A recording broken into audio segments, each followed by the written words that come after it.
nangyari lang pandemic, biglang visual artist ka na. What happened? I don't know. I felt like I need to hone something in me na I remember kasi nung time nung bata ako, we go to SM Mega Mall, and then while waiting for our relatives, there is a floor there, like 4th floor or 5th floor, Tama. na punong-puno ng art gallery. I was 7 or 8 or 10 during that time. And I will just, while waiting for our relatives, I'll go up, I'll tell my mom, akit lang ako. Tapos isang hilera yun ng puro gallery. Tapos sabi ko, I wanna do this when I get a chance to do it. So I think this is the time. Well, just what? You just decided one day, I'm gonna do it na? Yes.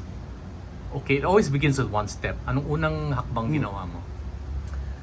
During the pandemic, I was very stoic. I shut down my humanity, I guess. Shut down my emotions. But I came from I'm very emotional. I'm an actor to begin with. So to shut it off, I guess, parang it was something new in me. And then it just hit me. There's just one news in the TV. Then I started bawling and bawling. I was not affected by the news, but it may tumama sa puso ko na hindi ko maintindihan. Then, for me to make it tangible, I made an artwork. So, what have we become? The hearts that we become during the pandemic. So, my first piece was Pusong Bato. And then, that Pusong Bato was spitting some blood in it. So, even though it was a rock, it was a Pusong Bato, there's some humanity in it too. So, doon nagsimula yung interest ko to do sculptures. Bakit sculpture, Dino?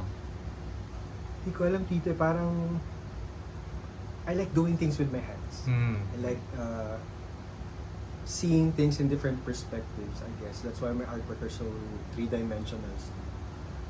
Kasi in every perspective that you look at it, nag-iiba-iba siya ng ilaw, nag-iiba siya ng image. So for me, that interests me so much. By the way, maraming mga artista or actors who do visual arts. So I think it's kasama na yun sa talent. So that was your first artwork, the Yes, Pusong Bato? Pusong Bato. Okay. And then did you sell it? Yes, I sold it. Sold it for very cheap price. Kasi for me, that's very experimental yet. And then Ano yun, naka-display lang sa apartment mo tapos may nakakakita and then they liked it? They liked it. How did that feel to be appreciated for something that you made? Iba siya di ba ang artwork? Oo eh. I mean, performance is immediate, Tama. right? I'll tell you a secret. I used to be a visual artist before I became an actor. Really? It was the other way around. Oh, wow. But nung natikman ko ang teatro at immediate ang response ng tao, I wanted that gratification Right away. faster. Now ano ang gratification ng makita ang artwork na pinaghirapan mo for several days if not weeks? Enough to Hours want nga them to lang. buy for hours and then Hours enough to lang. buy it. But how did that feel like? Feeling ko na justify yung kung bakit gusto ko rin gumawa.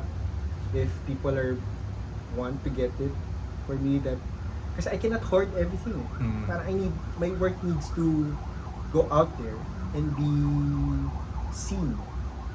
So, it's the same as an actor, parang I don't want to do things na hindi naman pala ipapalabas sa sinehan or hindi naman pala ipapalabas sa TV.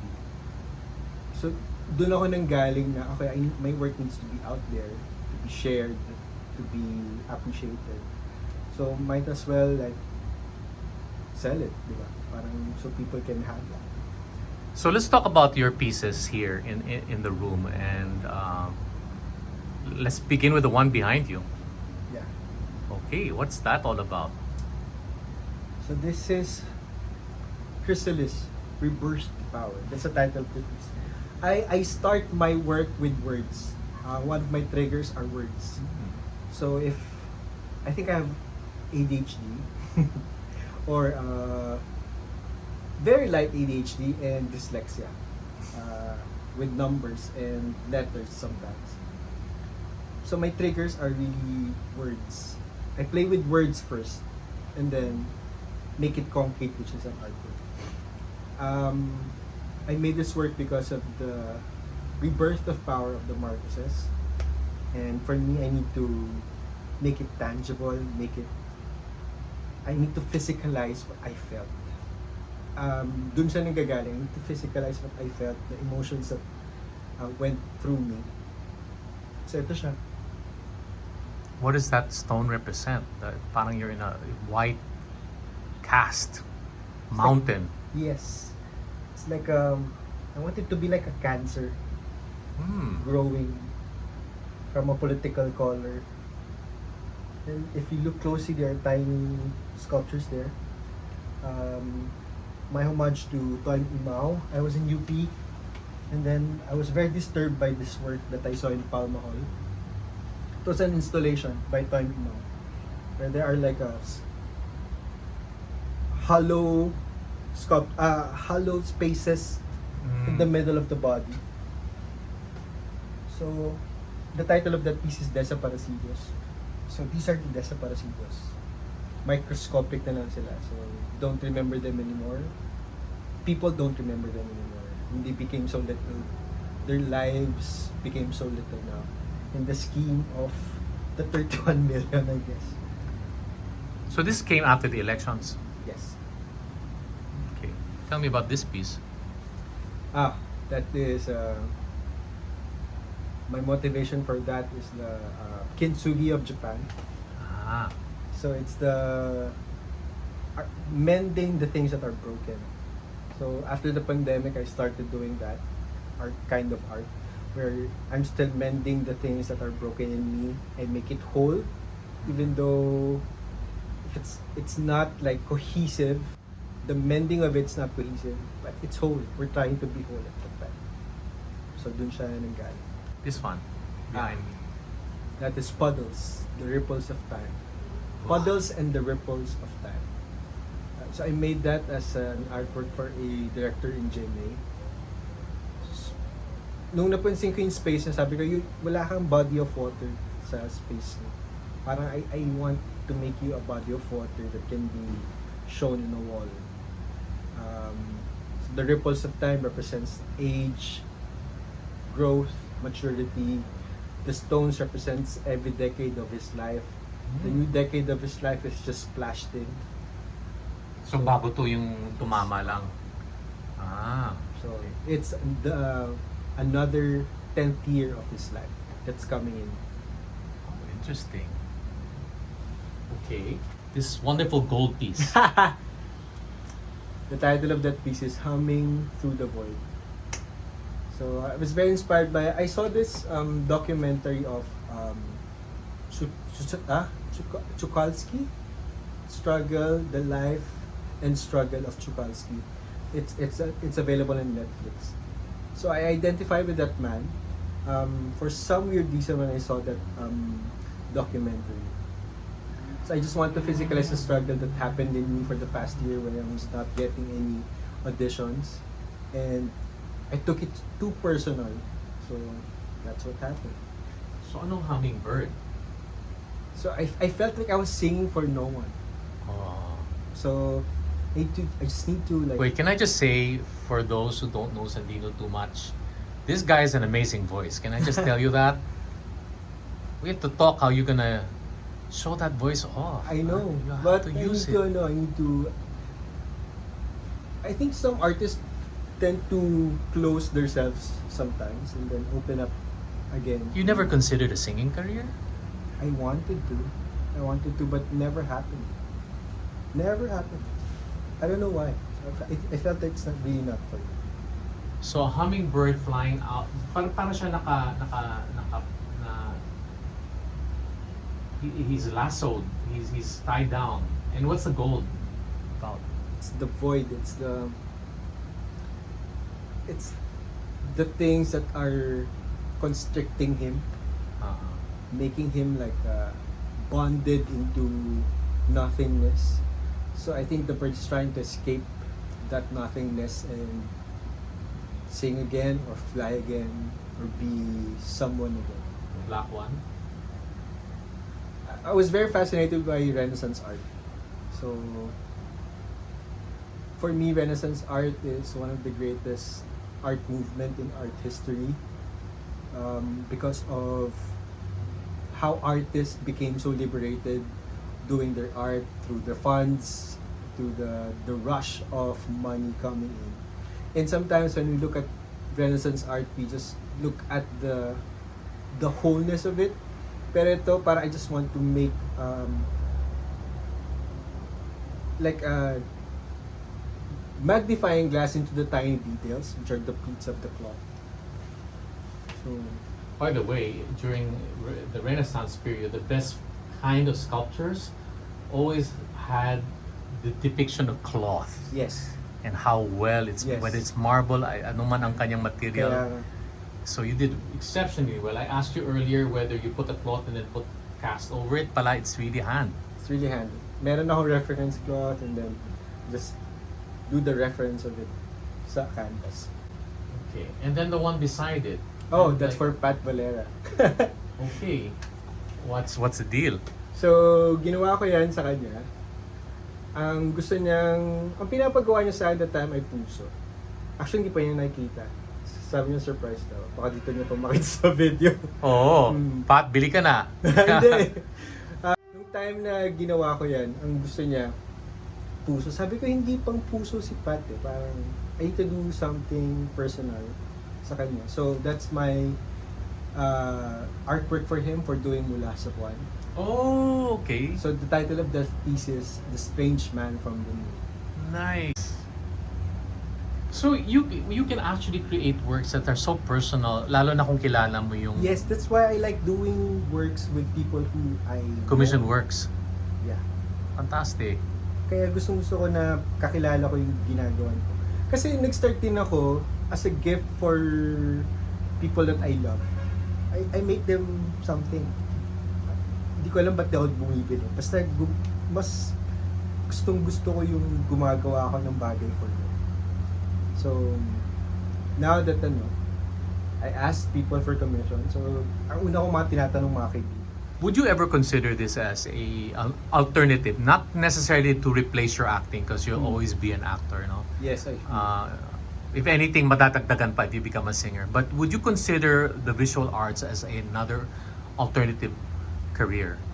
Of course, I really call myself as an interdisciplinary artist. Okay, good. Because for me, my interest jumps from one place to another. It may be directing, it may be editing videos, sculpture, acting, acting for musicals and some sort. So yung interest ko nag-move siya from one place to another.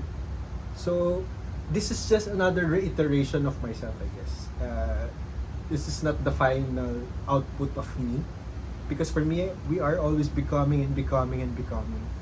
So I just don't want to be an actor. I want to be an artist per se, too. An interdisciplinary artist. Did you see that meme? It said, you're not a jack of all trades, you just have ADHD. Yes, I saw that. Medyo na-offend ako doon, pero parang, wait lang. Pero as a person with, I think, a slight ADHD, pakiramdam ko, if we decide to do things, we decide to do things. We have a lot of interest, but it's the final decision to do it and commit to it. At Feeling ko nagagawa. dun nagkakatalo-talo. Are you Nakita ko represented by do you ever dream of a solo exhibit? One man so I okay. want to. Gusto ko. May gallery ka na ba nang re-represent sa'yo? Wala pa, pero may liligawan akong gallery. Kasi ngayon ang dami kong work. So, gusto ko magpapunta ng isang head ng gallery. Just see my work. Kasi nung sinagat ako ng isang gallery, konti pa lang yung work ko. So, pakiramdam ko ay wala pa ako dun sa linya ng work na kailangan nila para makonsider ka. Kasi basa ko online, kailangan mo ng 20 works para ma-consider ka for God. Or you Pero can share I've seen exhibits where several artists share a show. gusto ko mag-show with Ma'am Shamaine. Oh? Si Shamaine nagka-artwork siya ngayon. So I reach out to fellow actors who does art. I've also been telling George Lorenzo for the longest time he is way overdue for a retrospective. Kailangan All na. his photography. Georgette is one of my inspiration. He's amazing, no? He's for me, he's one of my, I consider him my professor, my sensei for visual arts. Na nagko-control mo doon tayo, sabi sa kanya, Georgette, dapat dito ka sa Met. Yung Diba? exhibit niya. And it's all theatrical pieces. Tama. About, Ang dami niya. yeah, super. Ang dami. Yeah. Okay. Now let's talking about acting. Hindi natin may iwasan eh. I Yeah. mean, can you tell me how you started? I mean, paano nagsimula yun? I started with my mom. Nag-start ako na pinipira-piraso namin yung kanta at iniintindi namin. So, my mom is my first acting teacher and my first vocal coach and singing teacher. Okay. Kasi yung mommy ko, hindi siya binitera. Kalaban niya sila namin sa lucha during her younger years. At ang lagi niyang sinasabi, taob ng may puso ang mas may mataas na boses. Correct. Agree. So, sinasabi niya na pag naintindihan mo yung kanta, kinakanta mo yun from your heart. Kung dama mo yung sinasabi mo, mas malaki yung points nun sa judges kaysa dun sa mataas na boses. So, dun siya nagsimula. So, nung bata pa lang ako, inintindi namin yung kanta. And then, nag-singing contest ako. Tapos napunta ako sa UP. Tapos dun na siya nagsimula. Nung sa UP, mas nag-broaden lang yung horizon, yung understanding about the craft. Did you join a theater club? Did you join a production? My first production was with Anton Juan. Oh, okay. Very intense. So, sinabi niya sa amin doon na theater is a piece of life that you put on stage. It's not about the glitz and glamour of it all. Anong course mo sa UP? Theater arts ako. Talaga. Theater arts ako. So, yung una kong introduction kagad sa theater, very realistic, tsaka very dark yung naging gawa namin sa theater. So, feeling ko it molds, doon nagsimula yung aesthetic ko about acting, about films, about a show, dahil kay Anton Juan. Anong first role mo na maalala mo na? I was a street children. Street child.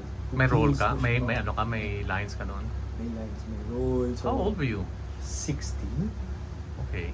And then I did Spring Awakening. If you saw all of my works in theater, Wait, did you do Spring Awakening the with first Wacky? one, yeah, with Wacky. Okay. Then I did Spring Awakening again in Ateneo. I think a few years back. I took over the role of Melchior With Missy? with Missy. Ooh. I love Missy. She just allowed me to play. Okay. Hinayaan niya lang ako sa amin, you're the kind of person who likes to play, yes. Every show for me is different. You did also a lot of indies. How did you Yes. get into that scene? Nag-commercials ako for a while. And then, I got my manager, called someone, and then doon nag-start. Nag-indie ako, and my first independent film went to Berlin. And then, What show? What movie was that? Unfriend by Solar, and our producer that time was Brillante Mendoza. Wow. So yun, doon nag-start. Na pagkabalik ko yan, indie. Then, indie ulit, na matagal, and then saka lang ako nag-TV. Okay. Hindi ka pa nag-mainstream film? Hindi pa. Feeling ko ang first mainstream ko was Larawan. Oh, okay. Yes, Larawan. Well, what a great way to start, diba? You played Bitoy there. Yeah. Oh. Lately, parang I haven't seen you around also in Yeah. theater. Is that a choice? Or It's a choice, I guess.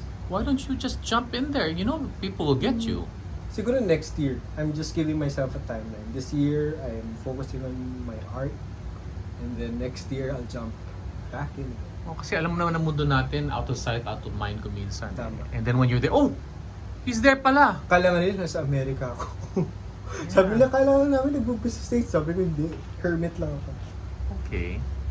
So what do you do in your personal? I mean, what are you off stage, off camera? I'm a very crazy person off camera. I'm a very intense person. When I focus on something, I focus on something. I wake up at around 5, be in the studio at 6, finish at around, let's say like 7 or 8. Sometimes I go overtime, and then do it back again. Pag sinabi mo studio, itong lugar na to. Yes. Dito, parang workplace mo to, ano? Yes. Workshop mo to. Pati workshop ko. Lahat na, pati video, lahat. Yeah. It's where I edit. It's where What do you edit? Like, What videos do you do? Ha? Anong mga videos mo? Yan, yung ginawa kong reels for Larawan. Dito kayo na dito. Like, ko siya dito. Yeah, he, by the way, has this fantastic, what kind of camera do you call that? It's the 360. 360 camera. Ito, di mo so serious about. Would you ever consider like filmmaking? I want to. But I need to be really prepared for it. Isa sa one of the most interesting conversations I've had with chairperson of the Film Development Council. Sabi niya, filmmaking nowadays is democratized. Everybody can do it. Yes. Which is true. Yes. We have our smartphones in us. You don't need a very complicated gear to do stuff. Mm. Sometimes you can do it in post-production. You don't need AI to do it. You just need your imagination. So, ngayon nag-democratize na pati yung gamit. Mm. You just need to practice and practice and practice. And then hone it, experiment and hone it. And I'm the kind of person who likes to experiment Mm. with a lot of things. In life, in art, in expression. So, dun tayo papunta siguro in the future. I don't doubt. I really don't doubt. I have a lot of stories in mind, Tito. I'm sure. I'm fascinated with Juan Luna. Okay. I want to do that too. I'm gonna read books about Juan Luna in the next few months, I guess, because I want to do a story about him during the time that he won first Polarium. Wait, have you gone to the exhibit in Ayala I Museum? will go tomorrow. Gusto kong gawin yung story ni Juan Luna. Okay. It doesn't necessarily for me to act on it, but to maybe to just conceptualize it. If I need to lobby it with producers, I will do it. You have to raise a lot of funds kasi period piece is very expensive. I know. At feeling ko nangyari din yung larawan for me to have some idea about it. Mm. Isa rin sa gusto kong pag-usapan is yung the heroes before they became heroes. Mm. You need to humanize them first. I'm sure mga bad boy yung mga yan, yung nasa Paris sila. I'm sure. And nobody's done a movie like that yet. Ano yun? Yeah, I know. Parang a human version of Rizal or Yes. maybe what he was like, right? Diba? Parang mga... Parating alam we mo, have this parang nasa Pedestal, diba? parati. which is, they deserved it. Pero Ah. before they went up there, I'm sure they were like Yeah. bad boys of the Parisian life. Yeah. Is that a role you'd like to do? Do you have a dream role, Sandino? Madami pa, actually. I want to do Rizal. I want to do like a biography of someone that I admire, not just of someone, but the person I admire. Kasi for me, that's a big factor. When you admire the person and you become that person becomes a part of you, or vice versa. Well, as you know, papatay ako ng bahay, so definitely when it's done, I'm gonna show you around and say, what do you see on this wall? Sige, gusto ko yan. Gusto ko yan. Oh. Kasi gusto ko yung retrofit yung artwork sa bahay. Awesome. Tsaka sa'yo, kailangan ba natin mag-usap about a lot of things for Oh yeah. I cannot wait for the day when you have your solo exhibit Sige. and people are pinag-aawayan ng artworks Ay, mo. Sana in the future. Yeah. But a lot of people don't realize there's so much money in art. It's a great investment, you know. I'm not just as an artist but as collectors. And the Philippine art scene is so alive. Yes. So, And we need to put it out there. yeah. Share it with a lot of people. Yeah. And I love that your pieces tell a story. It's the actor in you. Yan, no? Diba? it's not just aesthetic or visual. It's got a story behind Feeling ko every hindi piece. yun hindi yung factor ko or one of the main motivations why I do art. I want to be the boss of one world where I say my piece to it with no contradicting voices around saying what I can, what I can't do. Mm. So in this world, I'm the boss. That world, I'm the boss. So, that's what I want to say. Good. Well, till your exhibit. Thank you, Tito. Good. Whew. Good.